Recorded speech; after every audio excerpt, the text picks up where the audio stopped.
Oke, kini kita jelaskan yang mudahnya. Mudahnya ahad, wahdah, wahid. Ahad, wahdah, wahid. Iko versi kitab ya. Allah ahad, Allah sendiri. Nama Allah pun belum muncul saat itu, tapi sudah ada. Tapi belum dimunculkan. Ahad itu. Kalau wahdah sudah ada, tapi baru konsep. Sedangkan wahid semua nama sifat sudah Allah tentukan. Maka sifat dan nama Allah semuanya qadim. Itu ahad,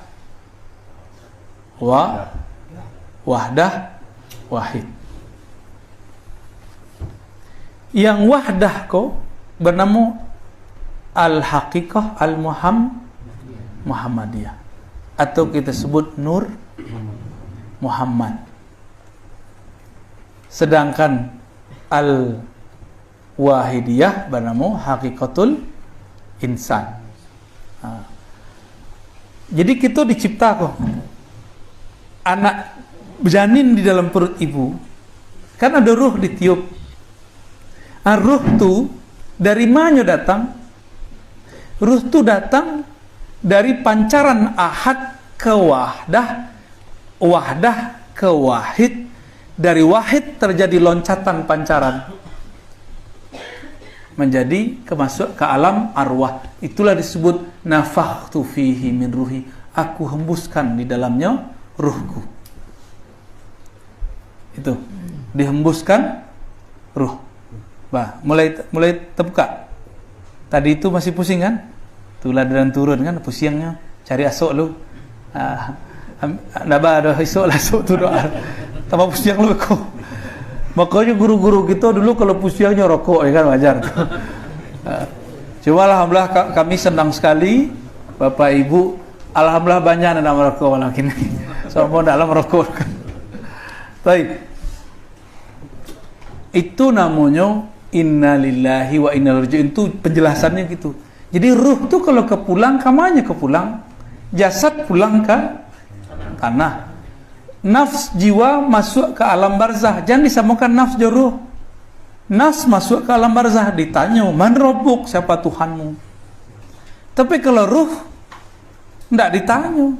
Ruh itu nanti membackup si nafs untuk membantu jawaban. Kalau ruhnya sudah tahu jalan pulang. Tapi kalau tidak tahu jalan pulang, diundang di Allah, irji'i ila rabbiki. Nafs yang di backup dengan ruh, pulanglah ke sisi Allah. Lai tahunya jalan pulang. Pakai kasurawiko, kau pakai GPS anak. GPS orang Yahudi. Katanya boykot Yahudi. Tak serius ya. Kalau ahli marifat tuh miciang sana. Pakai GPS kolbu. Katanya wujud aku, wujud Allah, ya kan? Tapi kalau mencari jalan pakai GPS, tanya aja ke orang lu. Itu kaji bagarah-garah namanya itu, ya. Kaji babuek-buek, marifat batinggi-tinggin. Nah, padahal lo sampai ke situ.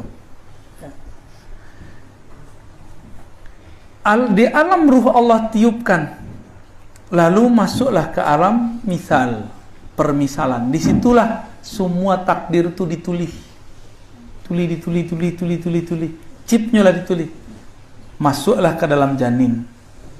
Maka Nabi Muhammad di dalam perut itu Abdul Muttalib, Aminah sering bermimpi di alam misal. Mimpi itu disebut alam misal. Ada beberapa orang tidak perlu mimpi, inyo dalam keadaan jaga bisa mengakses alam misal. Itu teori gelombang otak. Nah, silakan dipelajari ilmu neurologi gelombang otak. Wah, serang duduk menurutku tepinya diterasurnya ada kehadiran dan lain. Nah, itu orang gelombang otaknya itu beda dengan awak. Ya. Kalau awak bisa bertemu orang mati, kalau awak tertidur, orang itu tidak perlu. Itulah Nabi Muhammad. Nabi Muhammad bertemu Nabi Musa. Nabi Musa lah mati. Ya. Apa kata Nabi Muhammad? Aku melihat Musa yusolli fi qabri, solat dalam kuburnya. Nabi Muhammad sadar, tapi bisa melihat. Itu bisa dijelaskan dengan ilmu neurologi, ilmu konsep gelombang otak. Itulah makanya bakok mimpi dalam basuluk itu penting. Itu nanti gelombang otaknya akan menerjemahkan isi kolbu. Mimpi. Natijah zikir. Bahkan dalam zikir itu juga memimpi. Itu sama. Sebenarnya sama yang dilihat di mimpi dalam zikir itu barangnya sama. Cuma beda-beda tingkatan. Orang yang dalam zikir lebih tinggi kesadarannya daripada orang yang dalam mimpi. Ketika mimpi bersobok sesuatu bisa melihat nak? Ya, pernah mimpi kan? Itu mata apa tuh yang mencaliak tubuh ya? Cuma toa kita mencaliak. Cuma teko. Tapi ciang. Ya. Berarti kita punya mata na lain. Punya basor na lain. Itu nan kita tuh. Itu yang ruh tadi tiup tuh. Itu yang dipancarkan dari Al-Wahid, Al-Wahdah, Al-Ahad. Maka Bilal ketika disiksa oleh tuannya, si Abu itu, Abu Jahal, Abu Lahab, apa zikirnya? Allah Ahad. Ahad. Zikir Ahad tuh namo sifat sel muncul apalagi tubuhnya Bilal. Maka Bilal ketika diseret di padang pasir tidak merasakan apa-apa. Itulah debus pertama dalam ilmu sahabat Nabi. Itu permanen tuh debusnya. Kalau nek ini tidak tahu tali permanen tidak. Coba cek karpina neraka kan. Jadi kalau wak berdebus masih bisa dimakan neraka, ada usaha baca debus. Pelajari debus yang membuat kita tidak dimakan di api neraka. Debus la ilaha illallah. Itu debus hakiki itu. Jadi tidak usahnya tinggi-tinggi gaji nak. Gaji yang tertinggi itu gaji paling rendah. Jauh-jauh gaji, pangkah gaji bismillah, ujung gaji bismillah. Inilah. Baik. Ditiupkan kepada janin. Janin kemudian disebut bernyawa. Jadi ketika ruh ditiup ke badan, muncullah Allah ciptakan satu sisi lain bernama nafs. Itulah yang merasa hidup, tapi kehidupan dari hembusan Allah tadi. Ketika orang mati, kullu nafsin za'iqatul maut, kaji kami tadi di Lintau, ya. Yang mati itu nafs, bukan ruh. Maka ruh tidak mati karena hembusan dari Allah yang Maha Hidup. Maka sang hembusan itu tidak pernah mati. Itulah makna min amri Rabbi, itu urusan Allah. Amrullah tidak pernah mati karena amr bukan ciptaan. Amr urusan. Ya. Si insan yang mendapatkan pancaran itu, anugerah hembusan Allah itu, ini punya PR. Kita lah orang. PR-nya irji'i ila rabbik. Carilah jalan pulang. Kalau ambo ke pulang kampung, kini kan bukan pulang kampung sebenarnya pulang kok. Kalau pulang kampung tak berniat untuk berceramah, maja, mengisi doroh, ngajar kitab. Kalau pulang kampung tak ngasih tahu, diam-diam saja pulang wak. Ya, tapi sebelum pulang disediakan nggak modal, dicari nggak modal. Lai berani pulang kampung tak bawa modal. Awak pulang kampung tapi kampung tak tahu, lai mungkin pulang. Di mana kampung Yuang tak tahu, tu ke mana pulang. Koper lah bawa, tiket lah beli, bingung ke mana aku pulang. Ke mana aku pulang? Kira-kira Bapak Ibu lah tahu ke pulang ke mana? Ke pulang ke kubur, itu tanah nama itu.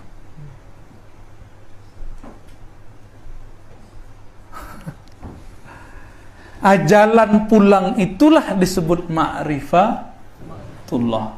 Mengenal Allah itu jalan ke pulang. Zikir wak 1000 kali, itu jalan pulang. Lun, itu bekal pulang. Beda tak? Bekal pulang, jo peta ka pulang balain. Oto lah punya. Di Jawa, misalnya kawan-kawan di Tanah Abang kan banyak menggalih. Oto lah punya. Ka pulang, tak tahu arah kama pulang. Di mana tiba? Di Bali. Nyebrang lah nyo. Naik peri lah nyo. Apa peri? Tapi tiba di mana? Indak di Bekahuninya tibur, Pak. Nyo pulang, jotonya pulang. Punya bahannya, bahannya. Itulah yang cari. Jadi jan GR dulu, ambola zikirlah taif 11.000 kali 7 buya. Lah khataman la ilaha illallah 70.000 kali 7 buya. Ambola banyak bekal. Okey, lah tahu jalan ke pulang. Lah tahu wak siaya wak sebut-sebut nama itu. Wak baca Allahu Akbar, lah tahu wak seakbarnya tu. Kama pulangnya? Balik ke kalimat di belakang. Kalau nan Ar-Razi Hashim yo nak tahu. Kalau nan Al-Domi yo nak tahu. Nan Dawam Zikri yo nak tahu. Tapi kalau nan menciptakan Ar-Razi, Al-Domi, jo Dawam Zikri lah tahu. Kalau tahunya. Itulah yang disebut di nomor 3 tadi. Wal muhdis la yudriku bil kunhi illal muhdis. Yang kenal Allah ya Allah juga. Yang kenal dia hanya dia semata. Maka ndak ada ilmu Ar-Razi, ndak ada ilmu Al-Domi, ndak ada ilmu doktor, ndak ada ilmu mursyid, ndak ada ilmu wali kecuali ilmu Allah itu sendiri. Maka ketika kita faham bermakrifat, itu Allah magih mengenalkan diri. Bahkan ketika kita berzikir, itu buah dari doa, ya Allah bantu aku, a'inni ala dzikrika, bantu aku menyebut nama Engkau. Kalimah yang berat itu bisa mengalir di lidah yang tidak berat. Kalau Allah tidak izinkan, itu gunung disebut nama Allah hancur, khasyian mutasaddian. Bayangkan jika Allah tidak iringi kalimah itu dengan ridhonya, hancur itu badan kalau disebut nama Allah. Hancur nak badan, Pak?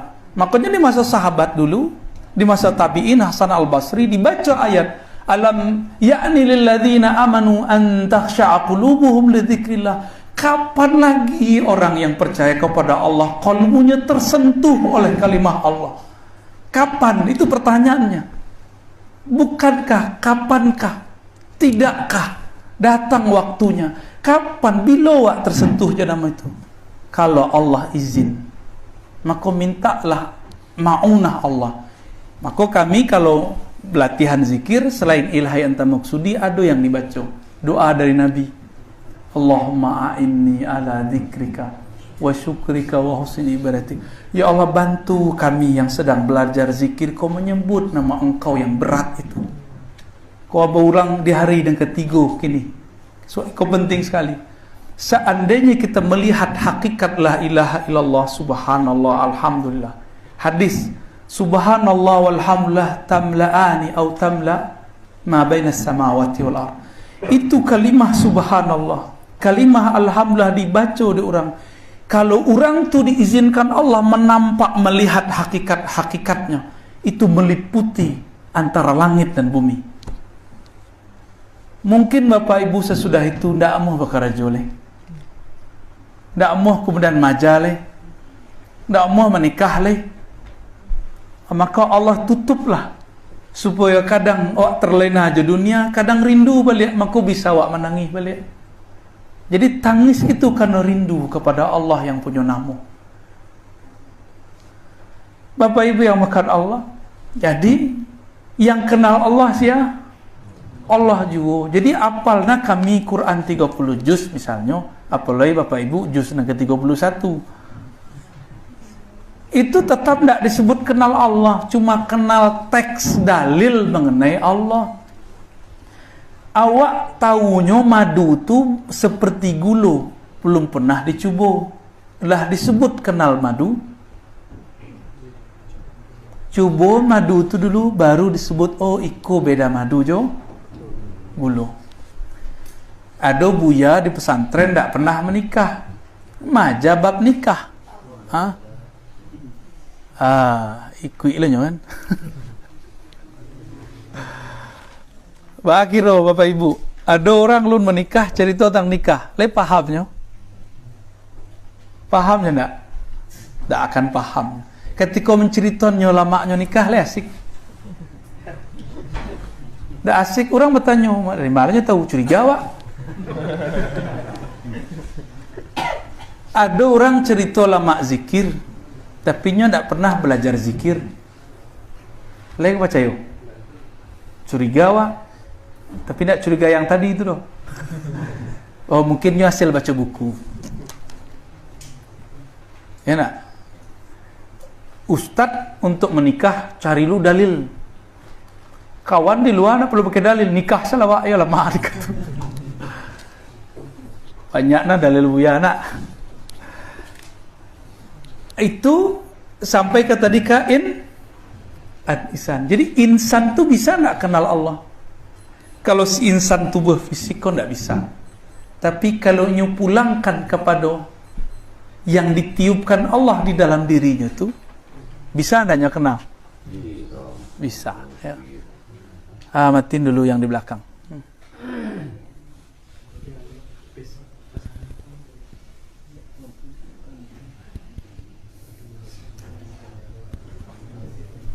Lah, mohon dimaklumi apa namanya daya listrik ekonomis, diskon yang dapat kompensasi bukan? Taib. Ahad, wahdah, wahid, arwah, misal, ajsam, insan. Kalau inyo tahu jalan ke pulang, disebutlah inyo al-insan al-kamil. Saya yang paling tahu jalan pulang. Saya yang paling tahu jalan pulang. Qul in kuntum tuhibbunallaha fattabi'uni, itu ayatnya. Kalau engkau cinta kepada aku, ingin bersama aku, fattabi'uni, ikuti GPS-ku. Siapa GPS-nya Allah? Nabi Muhammad sallallahu alaihi wasallam. Maka peta-peta ma'rifatullah ada semuanya di qalbu Rasulullah sallallahu alaihi wasallam. Ulama warasatul anbiya. Kalau nya bagurunya kepada guru yang baguru, yang bersanad, berijazah, bersambung ilmunya kepada Nabi, maka peta itu diwariskan. Cuma karena zaman lah berubah, lah banyak godaan kini, lah banyak halangan kini, kadang dapat cuma satu sebekan, kadang cuma dapat satu halaman. Satu halaman itulah makrifat di dalam diri awak. Nampak di guru, oh lah pantas muridku dia galah khalifah mursyid. Padahal kalau ikutan versi Nabi, tak cukup satu helai itu. Di zaman kini Allah agih juga, diizinkan juga, ya nak. Padahal dapat cuma satu lembar. Pernah belajar hikam kan Bapak Ibu? Sadonya mendengar hikam, asik tak hikam itu isinya? Asik. Kok asik? Sebab yang menulis itu sadar waktu itu dirinya yang ruh itu. Ruh itu terpancar dari sang Al-Wahid. Maka ketika dia menulis, itu menulis bukanlah Ibnu Athaillah pengarang hikam, tapi belum digerakkan untuk menulis. Maka kalamnya kalam-kalam ilham. Itu pesan-pesan Allah tapi lewat jalur wali. Itulah lembaran-lembaran makrifat. Jadi kitab tasawuf model iko lembaran makrifat dari alam Jabarut dikirim kepada manusia, tertulis di kertas. Kini mau nak diringkas lebih mudah? Mau diringkas nggak? Serius? Matiin video celo. Matiin video cek. Bang Ed. Colek. Fana beliau. Afan. Matiin aja. Allah.